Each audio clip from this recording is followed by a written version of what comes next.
তোমরা যখন ক্লান্ত হও তখন কি খাও?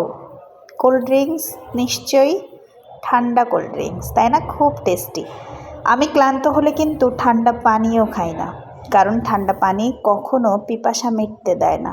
তবে ঠান্ডা পানি খাওয়া একেবারেই খারাপ নয়। যাদের ঠান্ডা পানি শ্যুট করে, কোনো অসুবিধা হয় না, তারা অবশ্যই ঠান্ডা পানি খেতে পারেন। আর গরম পানি খেলে ভালো, তাড়াতাড়ি হজম হতে সাহায্য করে।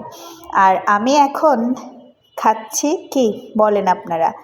সিড মিক্স, যেখানে এসবগুলের ভুসি, শাহিদানা, তালমাখানা, কাতিলাগাম, সাদা তিল, পিঙ্ক সল্ট এবং লেবু আছে। তো আমি দিদি বলছে কি, আপু আমি না আপনার থেকে লেবু চিপা শিখেছি। আগে লেবু চাপ দিতাম, যেটুকু রস পড়তে পড়তে এভাবে চিপে চিপে, কখনো আমি লেবু চিপি নাই। তো ভিডিওতে দেখলাম যে আপনি একদম সুন্দর করে লেবুটা থেকে রসটা বের করে নেন। তো আমি আসলে লেবুই যখন খাবো, অল্প একটু রস কেন ফেলে দিব। তো সবাই অবশ্যই ক্লান্তি দূর করতে সিড মিক্স খান, দুদিক দিয়ে